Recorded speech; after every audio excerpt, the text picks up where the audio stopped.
Hi everyone. Today I'd like to just run through a script for 3ds Max called Camera and Render Tool. Um, I've been using 3ds Max for about 10, 15 years, and this is one of those tools that I use on a daily basis. It's a huge time saver. Um, and yeah, it's, as the script says, camera render tool. So it controls cameras and then it basically sets up your render process. Now, I know a lot of studios are using things like Pulse, Deadline, all those sorts of plugins to, send renders off to their servers, but this is purely designed for local use, which is surprisingly, I'm using this more and more lately because render engines have adapted with AI rendering, and yeah, I'm rendering images, no more than 5 minutes. So it's a no-brainer to render things locally. Um, so yeah, without further ado, I'll just quickly run through this. I'll go quite quickly because there's quite a lot to get through. So feel free to pause, rewind. Yeah.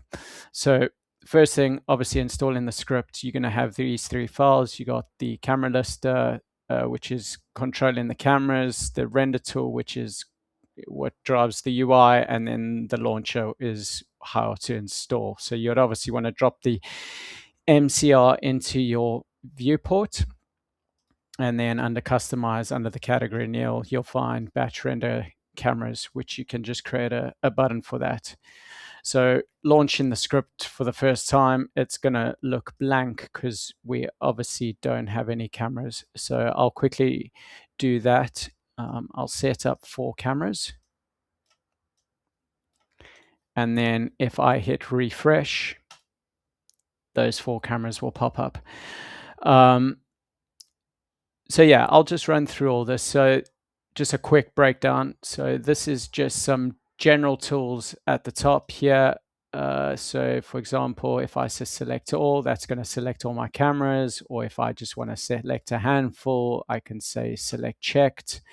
I can delete the cameras, clear layer states, which I'll come back to. And then obviously if I created an additional camera and hit refresh, you can see it's added that 5th camera. So I'll quickly delete that camera. And then this is basically, depending on which layer your camera's in, you can go and select specific cameras within specific layers. And then this is a resolution controller, which I'll run through. And then just coming down, this is obviously outputting your renders, and then this is a quick overview of all your cameras. So we got camera 1, 2,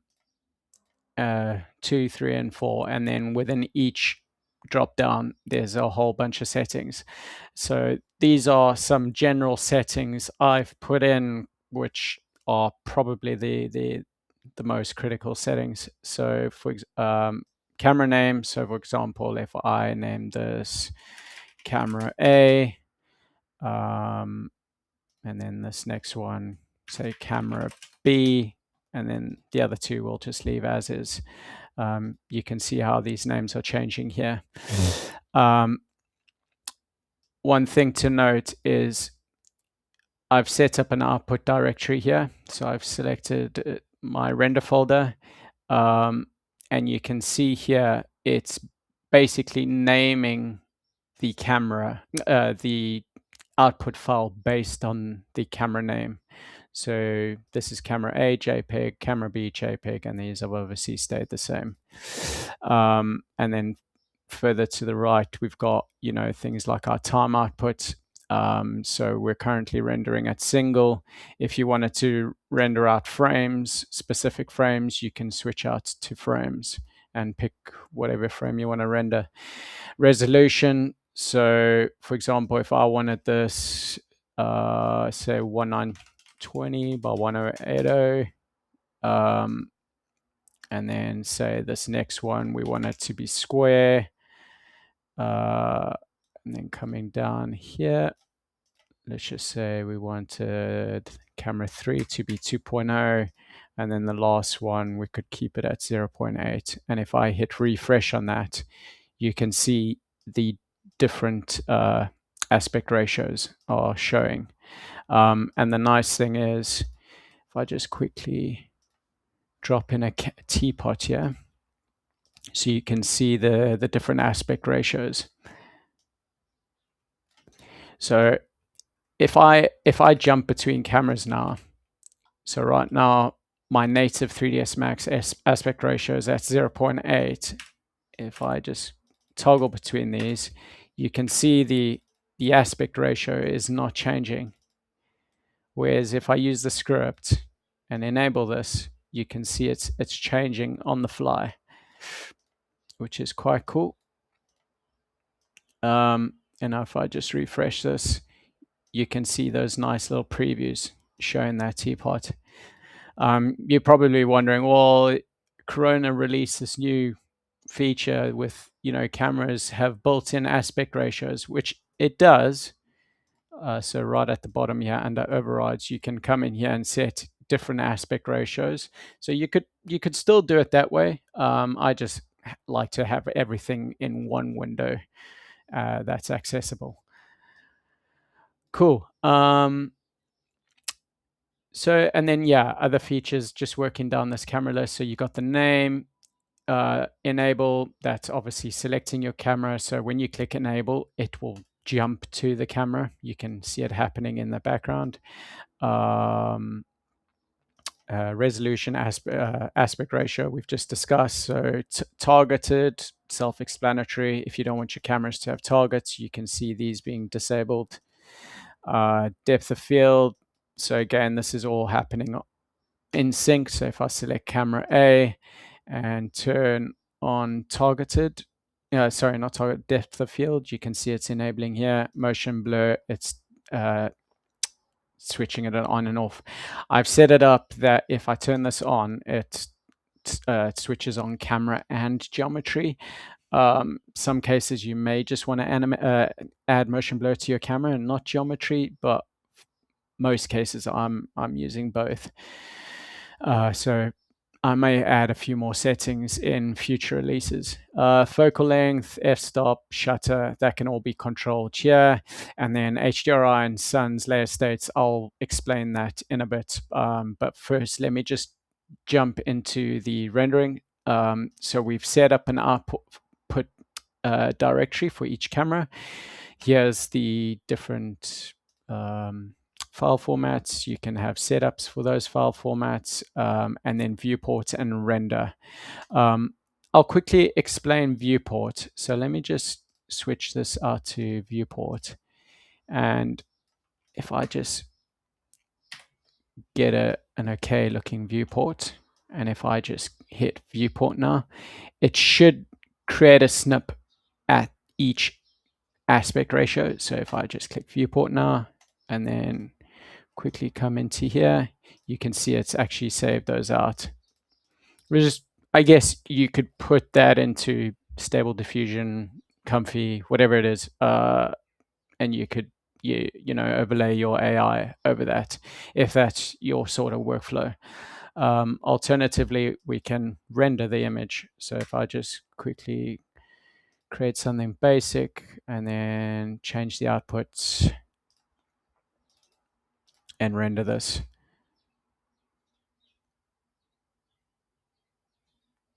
It's rendering each camera.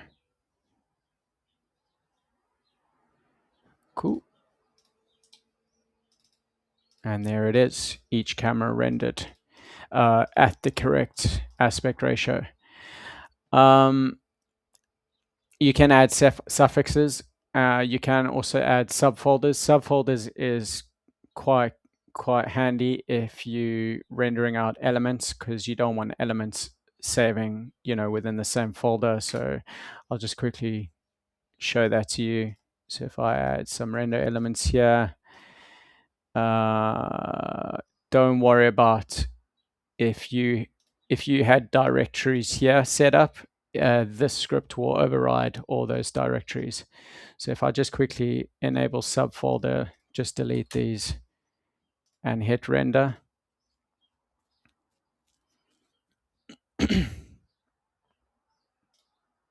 you can see it's selecting subfolders now based on the camera name. So camera A, camera B,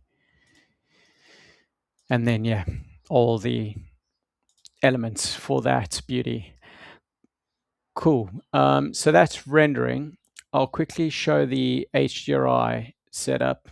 So this is a bit like Pulse. So you can have different HDRIs for different cameras and different suns for different cameras. So you can have completely different light setups for different shots rather than going and, fiddling around with your layers, turning things on and off, and or even setting up separate max files. So I'll quickly explain the HDRI setup. So I've got 3 HDRIs here by the one and only Peter Guthrie. So I'll quickly just get a Corona Select. I'll just drop these 3 in. I will leave it at 3.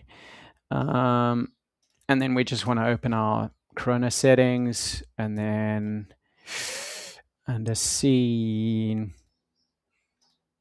under single map, we'll just drop this in here. If I hit refresh, we'll see those cameras pop up. So for camera A, we'll go say 1714. Second one, we could go 1935, and then these bottom ones, we could just go 1313. So we got a mix between day, sort of late afternoon, and then overcast. Obviously, these are not going to be set up at the correct aspect ratio. Simple exposure. So if I just fire this up, you can see this is way too bright. It's just going to give 3.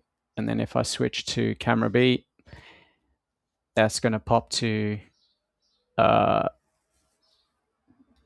different HDRI.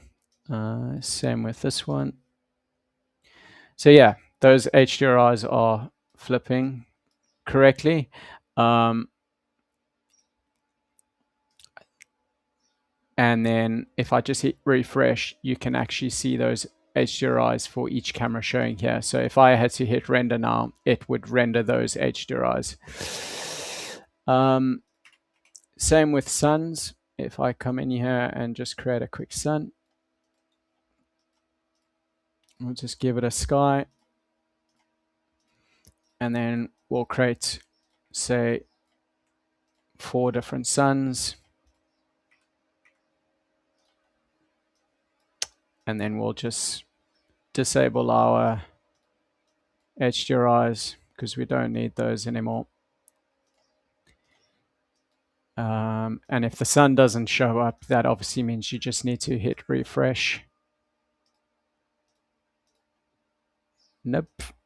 All right. Sometimes you have to close the script and open it again. And there we go. Sun. And I'll show you how this works.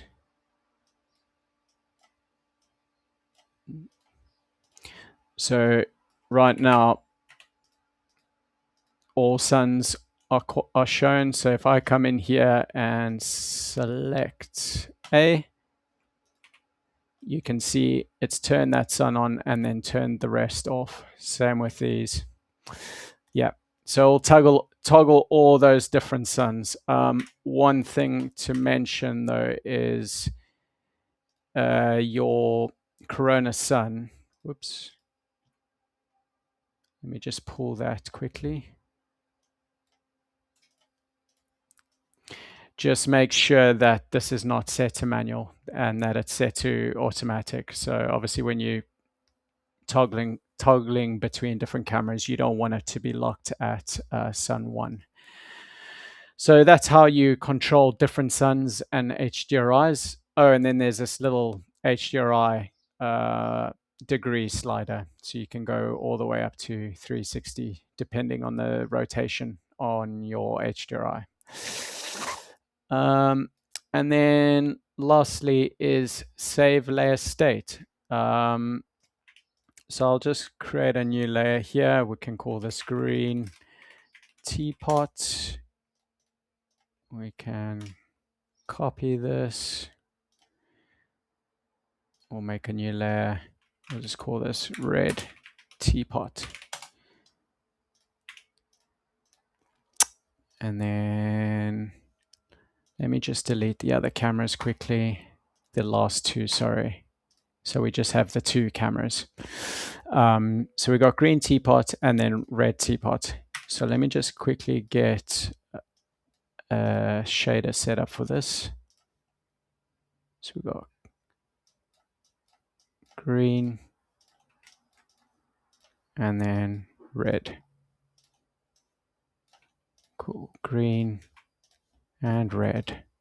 Cool, those are both applied. Cool. So let's just say camera A wants to render the red teapot and camera B wants to render the green teapot. We could do that with layer states. So all we need to do is, I'll quickly disable these here. I can show you. So let's turn green teapot, turn the layer off. And then on camera A, we want to save the layer state. And then it says say layer state found. And then same with camera B. We want to turn that one off, turn that one on, and then save layer state.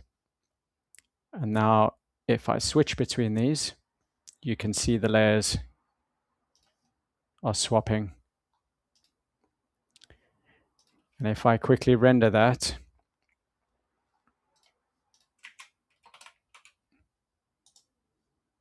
we'll remove the render elements quickly. And we'll disable subfolder and we'll render that. Oops, what light setup are we using?